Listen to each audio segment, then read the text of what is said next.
My name is Dennis. I am a professional close-up magician, and I'm using my front-facing camera, so I just want to see if this is in the correct orientation. Yeah, is this? Can someone kind of confirm this with me? Someone great, great, great, great. Uh, cool. So I'm going to try to make this as interactive as possible. Just a little bit of a introduction before I begin to show you a couple of tricks that I've been working on. I've been a magician for 16 years now. I've been professional for 2 years, and I've been performing. I've been consulting. I'm located here in New York. I mainly do my work out in Manhattan, but ever since this whole quarantine and this whole pandemic, I've had to adapt with my material. And so I'm going to try to make this as interactive as possible. Usually when I do perform out there in real life, I do like to keep things, super close up and intimate. I'm with like a small group kind of a setting, usually like cocktail hour or, small scale birthday parties or even like, weddings and things. But I do like to keep the group kind of small, and so I can have the magic happen to my audience rather than it being all about me. And so today, if for 8 of you that are watching, if you can just kind of jump into the chat and be active with me as I sort of ask for participation. You don't have to jump into the call and participate like that if you're not comfortable, but you can if you like. This session is open. But I'd like to start with something kind of cool here. Um, when I do magic, it's all about creating illusions and doing something impossible, right? But I always seek to create memorable magic and create these memorable images. I have here 2 pieces of paper. And I'm going to try not to do something impossible, but rather improbable. All right. So I'm going to give myself 2 chances to get this right. Forgive me for that, but you'll see what I wrote down here in a second. But here, on at least one of these pieces of paper is written something that one of you is about to think of. Okay. So right up front, right here, I want to ask anybody in the chat to think of a number between 1 and 10,000, a number that I could not think of. Not something super boring like 10, 100, nothing round, something that's super specific between 1 and 10,000, one that I couldn't have thought of. And I don't know if you guys could see that here. I'm gonna bring it closer. But once one of you has a number between 1 and 10,000, I'd like you to drop a comment down below and let me know what number you thought of. I have the first one is 987. 987. Is there a particular reason why you picked that number? I'm just super curious. Super curious. Kind of going first come, first serve here. But I appreciate the comments. Not really, but that is a number that I could not have thought of. Is that correct? Or it's fair to say, right? Fair to say. Here, look. It's really strange. I think on this one, I have written down here what you're thinking of and what you said. Right? You said 987. You were thinking of a number. Bad joke, bad joke. I know. It's a bad joke. I sacrificed one of my 2 opportunities to get this right. But I did that because I only need 1 shot for this. You could have named any number between 1 and 10,000, and I've been here this entire time. Any number, one that I couldn't have thought of. It wasn't something nice like 10, 100, 1,000. 987. And what do you know? 987. Kind of strange, right? Kind of strange. People could contest that this is not magic. This could be merely a coincidence, as improbable as it may be. It's not something that's impossible, right? There's 9,999 worlds that would exist where I got this wrong, and this is the one where I got it right. Plausible to say, right? But there's a lot of different types of magic. This could be seen as sort of like mentalism, or just playing with strange ideas like coincidences. Things that kind of are interesting to all of us that we all kind of experience. But we could chalk it up to just being mere coincidence. But it's interesting nonetheless. I like to do a lot of visual magic as well. For example, I don't know if you could see this. Is that in focus? Okay, let's see that. What's going on? That's correct. Hold on, let me just try to make this. It's, I like to keep it on my index finger. Let me just bring it to focus. Right. It's a ring. I like to wear my ring on my index finger. Right. something interesting here. Watch, if I just take this ring, it just kind of jumps back on. If you missed that, I'll give you a little inside detail. What I'm doing is I'm taking the ring off, right? I'm taking it off. And I'm wearing a dark shirt here, so it's kind of hard to see it. When I toss it up in slow motion, what's happening is, right, I just kind of catch it really quick. It takes a bit of practice so that in an instant, it kind of looks like that. Super strange, right? It's all sleight of hand. We could try it a little differently, though. We'll do it this way. Watch the ring. All it takes is that this time it kind of just jumps to the other finger. And no mistake the pinky. All it takes is just that, and it kind of just pops right out. Super strange, right? The thing with the pinky is that the pinky actually comes off as well. But yeah, I like to do visual magic like this. It's kind of strange without any reaction. So I'm going to try to just keep moving on. Hopefully I'm not going too quickly, but if I am, just let me know. I'm trying to read the comments while I'm doing this as well. Hope this is super fun so far. Great. So I kind of want to try a couple other things. But before that, there has been this other thing that I was doing here before the very beginning, right when you guys entered. It's been a few minutes now. You know, magic is a lot of tinkering with perception and illusion. And you've actually been looking at one right now. I don't know if I could try to show you guys here. Like this.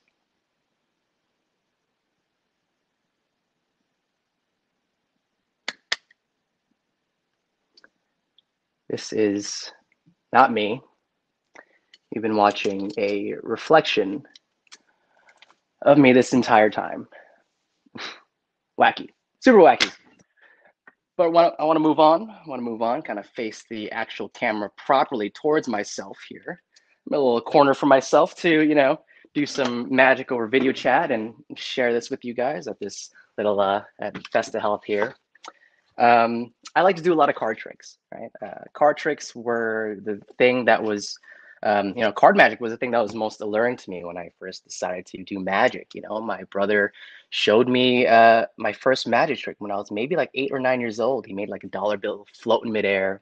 I'm trying to wrap my head around it. Like, how is he doing that? You know, is he pushing air up and making the bill, you know, go against gravity? Or, you know, I was a kid, right? And the more I try to figure it out, I couldn't figure it out. But I realized I love that feeling so much that I wanted to share that with my friends. And so card magic was one of the things that, you know, I realized there are so many different possibilities with deck cards. So with this, I have a deck of cards here. If you guys can kind of see that, so I should make the spread a little bit nicer. Very well, okay. And there's 52 cards in a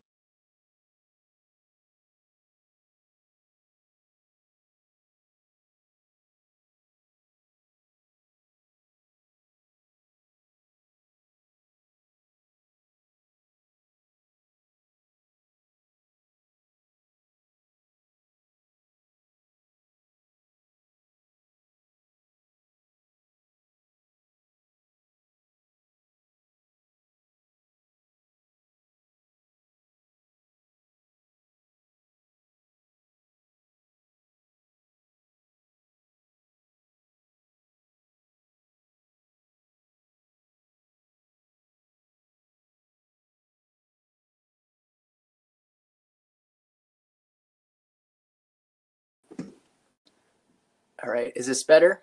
Can you guys hear me? I was getting a call. I thought I was in Do Not Disturb. That was really strange, but moving forwards. Yeah, I have a deck of cards here. It's in a certain order, right? It's in a certain order, and I took one card out. So one card's missing, and the jokers are missing as well. So there's 51 cards. But I do have a duplicate of that missing card with a different back. So it is up to you, the audience, to determine what card is missing and where it belongs.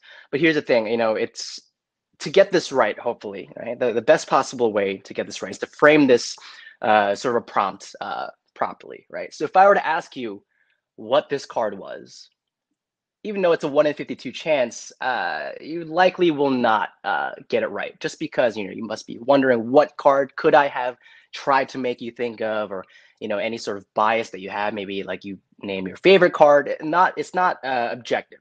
1 through 52. They don't have an equal chance. Most people pick the Ace of Spades or the Queen of Hearts. So I want to frame it this way. It's more about numbers. So if someone in the comments, kind of want to do a first come first serve kind of thing. The first person to comment a number between 1 and 51. Any number between 1 and 51. Oh, wait, 8. We got 8 here by Christina. 8. Right? And that was your choice. Do you want to change your mind, Christina? Do you want to go with your number? Do you want to go with Diana's? She picked 23. Do we want to keep it at 8? It is up to you, Christina. We'll keep it at 8. Wonderful. Keep me honest. 1, 2, 3, 4, 5, 6, 7, 8. So you're saying that this card belongs in the 8th position, yeah? And you didn't want to change your mind. And here's the thing. You could have picked not 8. You could have went with 23, like Diana said. Or you could have picked any other number up to 51 here. Or you could have even said a number between 1 and 7. It was entirely up to you. It was your choice. That was a number that you picked for whatever reason it was. So here's the thing. I said that these cards are in a particular order, and they are. It's so that it's easy for us to see what card is missing. So I'm trying to make this clear for you guys. We have cards that are in order here. So you can see Ace, all the hearts, right? Ace, 2, 3, 4, 5, 6, 7. You said 8. The next one that comes is 9, 10, Jack, Queen, King. That's all the hearts. Let's do it this way. So it's facing you guys. All the clubs, Ace, 2, 3, 4, 5, 6, 7, 8, 9, 10, Jack, Queen, King. And if you can't see that and would like to see that, let me know. Then we have the diamonds. It goes backwards this time. So King, Queen, Jack, 10, 9, 8, 7, 6, 5, 4, 3, 2, Ace. And then the spades, King, Queen, Jack, 10 through 2, Ace of Spades. All the cards are there except for 1. You named 8. You could have named any number between 1 and 51. You've been seeing what I've been doing here the entire time. Try not to be snaky. The only card that's missing is the 8 of Hearts. And that is indeed the 8 of Hearts. Of all cards, 8 of Hearts. Yeah. Awesome. So I'm going to take this card out because it doesn't belong in the deck. But let's give this a little bit of a shuffle here. Got sort of a brand new deck of cards. It's kind of slippery here, so I'm going to try to break this in. But I'd like to share with you a couple more things. If I'm going over time, it's totally fine. I think I'm kind of having fun with this. I hope you guys are as well. 15 of you here. But yeah, all right. I think this should be good enough. I think. Let's give it another shuffle, like so. So the cards should be fairly shuffled here. Yeah. All right. I'm going to try something with not all these cards, but let's try it with a few. I'm going to take out a couple of cards that will be contrasting with one another. So I'm going to take out the Queen of Diamonds, a red queen, as well as the Queen of Hearts. They look similar enough. And a card that is contrasting, a black ace, Ace of Clubs, right? It's got a lot of ink here. It's colorful. And this, right? And so with these 3 cards, nothing more, nothing less, I'm going to try to just separate the elements here first of all. Before I begin, the Ace of Clubs, we're going to separate it away from the 2 red queens. And so my objective is to get the Queen of Diamonds and Hearts to switch places with that ace. Okay. So we have 2 for 1. All it takes is just a bit of a wave like this. Watch. And it's done. Because now we have the Ace of Clubs and 2 red queens here. Kind of switching places here, right? So a lot of things you can do with the deck of cards, and it's kind of interesting to me that there's crossovers between magicians and actually card cheats. In that we both do sleight of hand. Magicians use sleight of hand to entertain an audience, and card cheats, well, they like to con people out of, their money, and it's immoral, but also illegal, right? But we both use sleight of hand, and I think it's a fascinating thing to kind of explore, because you're able to present to an audience, a false solution, something that the audience thinks it's what it is, the way it's presented, but it actually isn't. There's something going on behind the curtains, right? So I want to show you an exercise that card cheats actually do to swindle people of their money when they're playing a game of poker and whatnot. I personally don't gamble. It's something that I'm not really interested in, but I am interested in sleight of hand. So nonetheless, here it is. It's sort of like a game. We have 4 aces. These are generally the most valuable cards in a deck of cards. And this is how the exercise kind of goes. This is what usually happen with a group of people in a surrounded setting, right? But this is as best as I could do. So my objective here there's 15 people in here, great. My objective is to turn over an ace one at a time in front of all 15 of you without you catching me turning it over. So if I try to do it sneakily like this, that won't do. Okay, here we go. Did you see that? Did any of you see that? That's the move. That's the move, because the spade has turned over, but it's okay. Probably wasn't fair because you didn't know what to expect. But right at that moment, that's when I did the next move. First, we had the spades, and now we have the heart. The spade, the heart. That's the move. The club, right? The club, right? So we got the spade, the heart, the club. We have the diamond is next. The diamond is the last one. We got 3 out of 4. And that's the move, right? Or it was a bluff. It was a bluff because, look, it didn't happen yet. But looks the same, right? But indeed, the diamond is turned over. Super strange that this is all done through sleight of hand. It's not presented as magic or anything, but it is related. There's a variant to the exercise because I found some issues with this, and you'll see what I mean in a second. But it's very similar. It's very similar. We're going to once again use the 4 aces. And again, the objective is to turn over one of the aces, one at a time, like so. But keep them turned over, right? We got 2 left, the 2 black aces. You'll see that. Super strange. We got one more, the club. And that's the motion. That is indeed the motion to get all 4 of them to turn over. But my problem with this exercise is, if I'm thinking, imagine a card cheat at the card table, right? You're playing a game of poker with a bunch of people for some money, and you can suspect that someone is cheating. They're using sleight of hand to get the cards that they want. You don't need to figure out what they're doing, what the exact sleight of hand motions that that they're using. All you have to do is suspect that they're cheating and call them out, and they're caught, right? You don't need to know the method of what I'm doing to catch me out. So even if it's invisible, it doesn't matter. I'd still be caught. So a card cheat, I would imagine, has to always take it one step further and be one step ahead.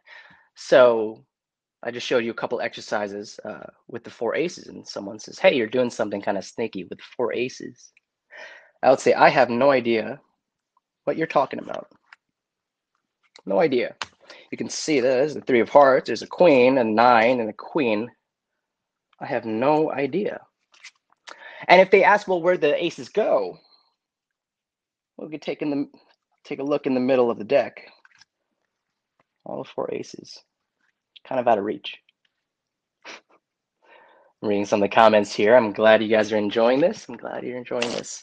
When Jillian asked me to collaborate for FestiHealth and do magic, I thought it was kind of strange, but I love strange. It's kind of interesting because I started doing magic professionally for 2 years ago, and I graduated from college 3 years ago actually, and I studied nutrition. I was on a path to become a registered dietitian. I was studying at UMass. It has a great nutrition program. I was shadowing a bunch of dietitians. I was doing a bunch of nutritional analysis for the dining hall. UMass takes their dining hall very seriously. They're like #1 in the country for college campuses. So it was a great program, and I decided to go into magic. And so I thought it'd be pretty cool to kind of just come full circle with people that are attending this sort of an event that has to do with health and well-being, and share this thing of mine that has become my profession. When just 3-4 years ago, when I was graduating, I thought that this was just a hobby and it was going to stay as is. So I really appreciate for the 14, 15 of you that have been here, for watching and enjoying what I've been doing. But before I go, I think we're kind of over time, but that's totally fine. Before I go, I want to show you one more thing. This is sort of a test trick I've been working on. So I figured might as well do this. I think it's a pretty neat crowd here. So I've been doing magic for like 16 years, and honestly, magic is sort of like an art, and it's super difficult for me to kind of explore the art of magic after 16 years. I'm learning and creating and experimenting, but my problem is, along with a lot of artists, is I go through periods of time where I really hate what I do, and that everything that I create is just terrible. At least to me, the way that I would see it. And it's just very chaotic. It's a very creative process, and there's regressions, and take one step back and 2 steps forward. But it gets to a point where you kind of don't know what you're doing. And for me, I've always been trying to explore how to create memorable magic. And I don't know if magic is if this magic has been memorable rather. But I want to try something here. I think what makes magic memorable is to be able to craft moments that kind of last well after the trick is over in the minds of our audience, right? In my audience, the 16 of you that are watching. And but moments kind of, they're fleeting, and they change, and they cease to be what they once were. And the only way to be able to relive these moments is to revisit them in our minds as memories, right? To hope to, try to relive them the way we did. But moments captured in time are sort of like images, right? So for example, the King of Hearts is an image, quite literally, and whatnot in this case. But an image can be anything, right? An image can also be the King of Hearts being in the middle of the deck, standing out from the rest because it's facing the other way. The King of Hearts, right? Albeit that this the way that I am presenting this image, it is not a significant image. There's nothing memorable about what I'm presenting here.